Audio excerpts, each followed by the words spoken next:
mention was made of the support that the Sindh High Court Bar Association extends to the 6 judges of the Islamabad High Court who had written to me as well. I thank them on their behalf, but I would like to say one thing, that since I've been Chief Justice, I have not received a single complaint from any High Court judge that there has been interference in their work.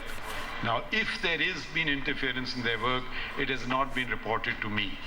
And all the incidents that were mentioned were before my watch, before I took the oath as Chief Justice. So this is a thing to bear in mind, because interference is not acceptable. Chief justice Pakistan justice Qazi Faez Isa का दो टोक मौक़िफ़। कहा, जब से chief justice बने हैं किसी भी high court के किसी भी जज की जानिब से मुदाखलत की शिकायत नहीं मिली। अगर कोई मुदाखलत हुई भी है तो उन्हें रिपोर्ट नहीं किया गया। मुदाखलत के जो वाक़यात इस्लामाबाद हाई कोर्ट के 6 जजों ने रिपोर्ट किए वो उनके चीफ जस्टिस बनने से पहले के हैं। Sindh high court bar association से खिताब में चीफ जस्टिस ने कहा कि अदलिया में किसी किस्म की मुदाखलत कबूल नहीं।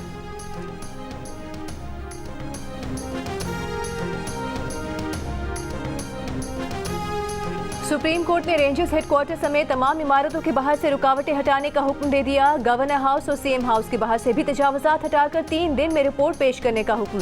चीफ जस्टिस काजी फाइज ईसा ने कहा कि किसी को अवाम की आज़ादाना नकलो हरकत में रुकावट डालने की इजाज़त नहीं है। रास्ते बंद करना, रुकावटें डालना गैर कानूनी है। विफाकी और सूबाई हुकूमतें खुद तजावुजात खड़ी कर रही हैं। तजावुजात के खात्मे से मुतालिक अखराजात भी तजावुजात कायम करने वालों से वसूल करें। जहां सरकार इंक्रोचमेंट करती है वहां ज़्यादा सज़ा होनी चाहिए। चीफ जस्टिस ने एडवोकेट जनरल को मुखातिब करते कहा कि आप देखते नहीं कहां से आते हैं आप। नेवल रेंजर्स हेडक्वार्टर्स, गवर्नर और वज़ीर आला हाउस ने फुटपाथों पर भी कब्जा किया हुआ है। इस पर एडिशनल अटॉर्नी जनरल ने कहा कि सिक्योरिटी के इशूज़ हैं, बम हमले हुए हैं। इस पर चीफ जस्टिस ने कहा कि जगह खाली कर दें और किसी महफूज जगह चले जाएं। पब्लिक पर हमले होते रहें और आप महफूज रहें, ये कहाँ का कानून है? सिक्योरिटी के नाम पर सड़कें बंद मत करें।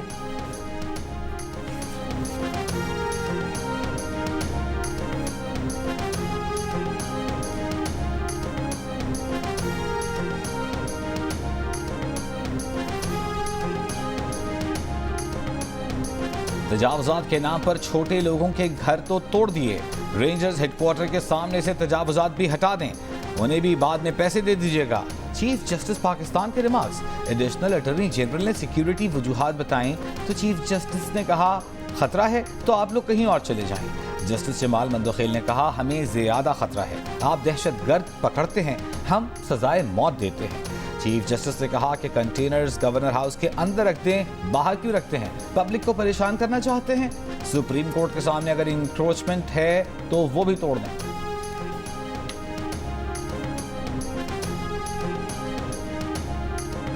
वज़ीर आज़म शहबाज शरीफ की एबटाबाद में शहीद कस्टम इंस्पेक्टर हसनैन के घर आमद। शहीद इंस्पेक्टर को कौम का हीरो करार दे दिया। कहा, इंस्पेक्टर हसनैन पर फख्र है, उन्होंने मुल्क दुश्मन स्मगलर्स का मुकाबला करते हुए जान दी। वज़ीर आज़म ने शहीद इंस्पेक्टर की बेवा और बच्चों से मुलाकात की, चेक पेश किया। वज़ीर आज़म ने स्मगलिंग को मुश्तरका दुश्मन करार दिया। स्मगलिंग के खिलाफ मुआवनत पर आर्मी चीफ का शुक्रिया अदा किया। कहा, स्मगलिंग एक नासूर है, इसके खात्मे के लिए किसी कार्रवाई से गुरेज नहीं करेंगे। वज़ीर आज़म का शोहदा के लवाहिकीन के लिए पैकेज का ऐलान। सिपाहियों के लवाहिकीन को 1 करोड़ 35 लाख रुपए और हाउस अलाउंस के लिए 1 करोड़ 20 लाख रुपए दिए जाएंगे। शहीद अफसरान के लवाहिकीन को 1.5 करोड़ रुपए और हाउस अलाउंस के लिए 2.5 करोड़ रुपए अदा किए जाएंगे। शोहदा के बच्चों के लिए मुफ्त तालीम और मुफ्त इलाज भी मुहैया किया जाएगा।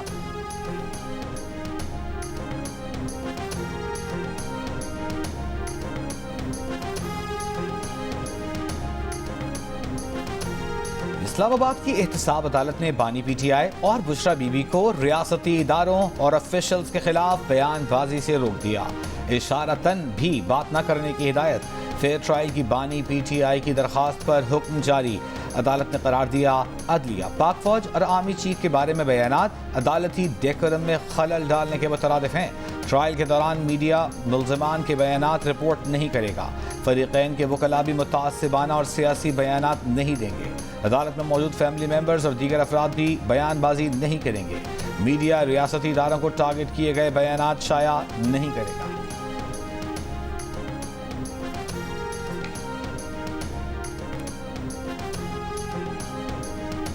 रहनुमा तहरीक इंसाफ शेर अफजल मरवत का कहना है कि बानी पीटीआई ने सऊदी अरब से मुतालिक उनके बयान पर सर्जनिश की है। कहा, बानी पीटीआई का वाज़ेह पैगाम है कि कोई डील नहीं, कोई मुफाहमत नहीं।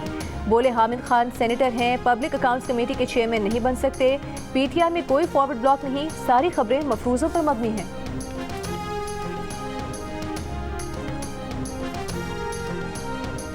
यहाँ तक पहुँचने के लिए चीफ मिनिस्टर की कुर्सी अल्लाह ताला ने मुझे दी है, लेकिन मेरे लिए भी ये इतना आसान काम नहीं था। मैं नवाज शरीफ की बेटी थी, 2 times chief minister, 3 times prime minister, लेकिन मेरे लिए ये आसान काम नहीं था। मुझे अपने आप को प्रूव करना पड़ा, मुझे आग के दरिया से गुजर कर यहाँ पर पहुँचना पड़ा। और अच्छा हुआ मेरी ट्रेनिंग हुई। मुझे आज कोई ये नहीं कह सकता कि यहाँ पर इसलिए बैठी कि इसका बाप प्राइम मिनिस्टर है। लाहौर में पुलिस ट्रेनिंग सेंटर चोंग में पासिंग आउट परेड। वज़ीर आला पंजाब मरियम नवाज की पुलिस की वर्दी पहने पासिंग आउट परेड का मुआयना। वज़ीर आला मरियम नवाज ने ट्रेनिंग सेंटर के ग्रेजुएट्स में तमग़े और इनामात तक़सीम किए। पासिंग आउट परेड से खिताब करते हुए मरियम नवाज ने कहा, खुशी है आज 530 ख़वातीन एहलकार भी पास आउट हो रही हैं। मुआशरे में इंसाफ कायम करने के लिए सबको किरदार अदा करना होगा। आईजी पंजाब से कहा है कि 7000 ख़वातीन पुलिस एहलकार कम हैं, इजाफा होना चाहिए। मरियम नवाज का कहना था कि 3 बार वज़ीर आज़म रहने वाले नवाज शरीफ की बेटी थी, मगर उन्हें भी खुद को साबित करना पड़ा। उन्हें आग के दरिया से गुजरना पड़ा और अच्छा हुआ उनकी ट्रेनिंग हुई। कोई अब ये नहीं कह सकता कि वो यहाँ इसलिए बैठी हैं क्योंकि उनका बाप वज़ीर आज़म था। आज माशाल्लाह वो पुलिस यूनिफॉर्म में आ गए जनाब, परेड लेने के लिए। चीफ मिनिस्टर साहब, सर ये क्या हो रहा है मुल्क में हमारा? हम लोग क्या मजाक बना रहे हैं यहाँ पे?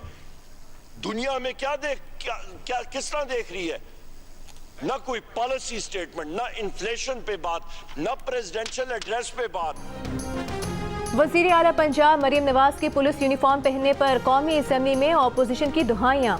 ऑपोजिशन लीडर उमर अयूब ने कहा कि आज चीफ मिनिस्टर साहिबा पुलिस यूनिफॉर्म में परेड में आ गई। ये मुल्क में क्या हो रहा है? ये गैर संजीदा हुकूमत है। ये फॉर्म 47 की बैसाखियों पर आए हुए हैं। ना कोई पॉलिसी बयान, ना महंगाई पर कोई बात, ना सदारती खिताब पर बात। वजीर कहाँ हैं? कौन जवाबदेह है? उमर अयूब ने कहा कि निगरान हुकूमत या इस हुकूमत ने 2 अड्डे दे दिए हैं, हम उसकी वजाहत चाहते हैं।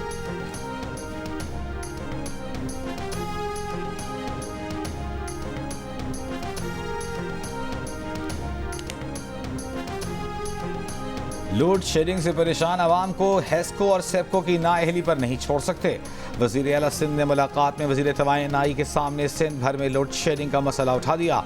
इजलास में वफाकी वज़ारत तवानाई ने लाइन लॉसेज और नॉन पेमेंट के इशूज़ उठाए। मुराद अली शाह ने कहा कि सूबाई हुकूमत वफाक की हर मुमकिन मदद के लिए तैयार है।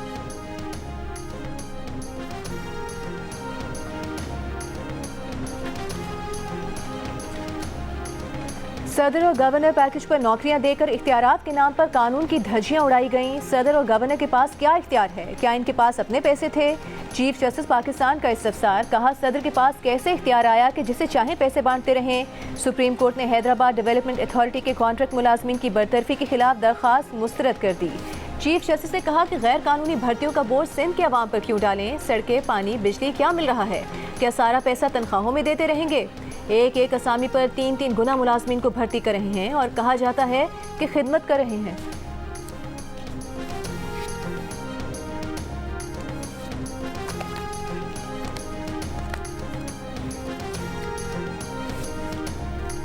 सुप्रीम कोर्ट ने नस्ला टावर के 44 अलॉटीज को 1 माह में प्लॉट बेचकर अदायगी करने का हुक्म दे दिया।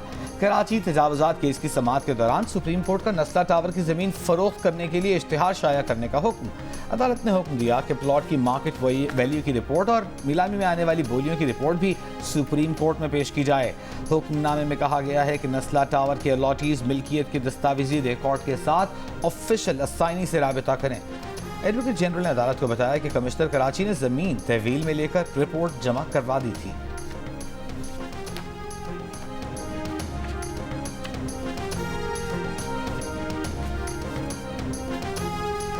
सुप्रीम कोर्ट में अदालती हुक्म पर गिराई गई इमारत तिजोरी हाइट्स के अलॉटीज को मुआवजे की अदायगी के केस की समाअत। बिल्डर के वकील ने अदालत को बताया कि बेशतर मुतासरीन को मुआवजा अदा किया जा चुका है, जो रह गए हैं उन्हें भी दे देंगे। चीफ जस्टिस ने सवाल किया कि कसीरुल मंजिला प्रोजेक्ट किसका है। वकील ने कहा तिजोरी हाइट्स का प्लॉट गवर्नर सिंध की अहलिया के नाम पर था।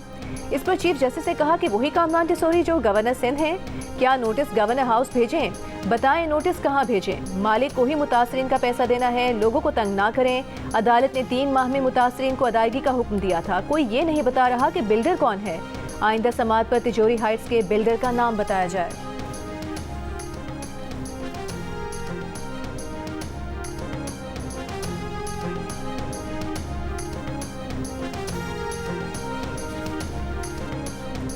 तिजोरी हाइट्स का गवर्नर सिंध या उनकी अहलिया से कोई ताल्लुक नहीं। तर्जुमान गवर्नर सिंध का कहना है कि ऐसी खबरें बेबुनियाद और हक़ाइक़ के मुनाफी हैं। इस तरह की खबरें फैलाने वालों के खिलाफ कानूनी कार्रवाई की जाएगी।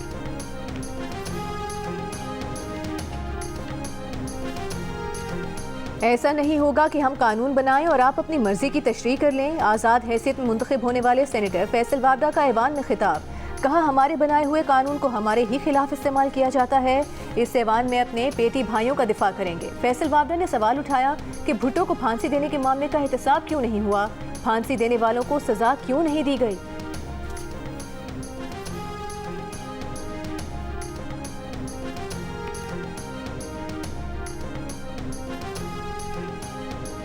पंजाब में गंदम की फसल कटकर मंडियों में पहुंचना शुरू। सूबाई हुकूमत की तरफ से गंदम की खरीदारी न होने के बायस गंदम सरकारी रेट से भी कम कीमत पर फरोख्त होने लगी। किसान परेशान। वफाकी वजीर बराए national food security Rana Tanveer Hussain ने कौमी असम्बली को बताया कि गंदम की इम्पोर्ट निगरान हुकूमत के दौर में हुई। इस पर वजीर आज़म ने इंक्वायरी का हुक्म दिया है। पंजाब हुकूमत की जानिब से फिल फॉर गंदम खरीदारी न करने की वजह नमी है। हुकूमत और अपोजिशन अरकान का गंदम की सपोर्ट प्राइस कम मुकर्रर करने पर इत्तेफाक हो गया। गुज़िश्ता रोज़ कौमी असम्बली में हुकूमत और अपोजिशन अरकान ने निगरान हुकूमत पर गंदम दरामद करने पर तनकीद करते हुए कहा था कि किसानों का इस्तेहसाल हो रहा है। महंगी खाद, बिजली और डीजल से किसान को नुकसान हो रहा है।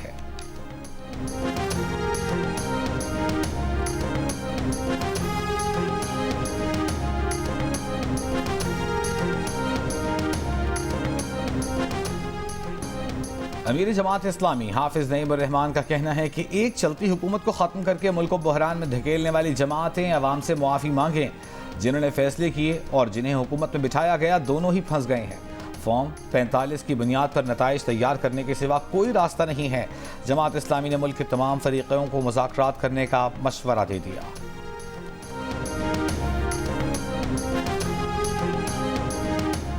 क्लिफ्टन बोर्ड बेसन में कायम इमारत कॉम 3 कभी रिफाही प्लॉट नहीं था। कराची डेवलपमेंट अथॉरिटी ने बोर्ड बेसन की इमारत से मुतालिक रिपोर्ट सुप्रीम कोर्ट में जमा करा दी।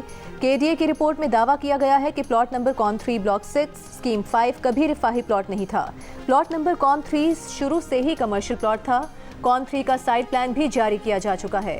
इमारत पार्क की जगह पर नहीं और ना ही इंक्रोचमेंट की गई है। रिपोर्ट डायरेक्टर लैंड मैनेजमेंट की जानिब से कराची तजावुजात केस में जमा कराई गई है।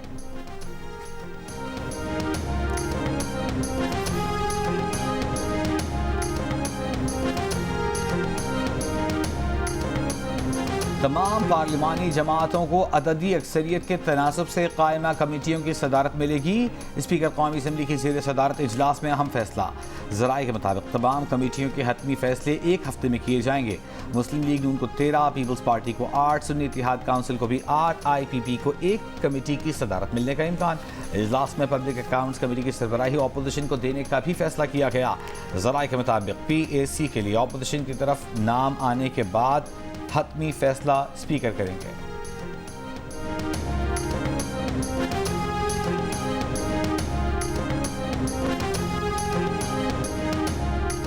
चीफ जस्टिस पाकिस्तान काजी फाइज ईसा ने चीफ जस्टिस के लिए मुख्तस प्रोटोकॉल वापस कर दिया। चीफ जस्टिस काजी फाइज ईसा के साथ प्रोटोकॉल की सिर्फ 2 गाड़ियां रह गईं। सुप्रीम कोर्ट ज़राए के मुताबिक चीफ जस्टिस की गाड़ी गुज़िश्ता रोज़ सुप्रीम कोर्ट कराची रजिस्ट्री से वापसी पर तमाम सिग्नल्स पर रुकती रही। चीफ जस्टिस ने हिदायत की कि गाड़ी के आगे पायलट नहीं रखा जाए। सफ़र के दौरान मामूल का ट्रैफिक भी रवा रहना चाहिए। एक समात के दौरान चीफ जस्टिस ने ये रिमार्क्स भी दिए कि IG को कहा है कि अब रूट लगाएंगे तो तौहीन अदालत का नोटिस करेंगे। थोड़ी सी जिंदगी है, उसको बचाते रहें। ये क्या तरीका है कि VIP बने फिरते रहें।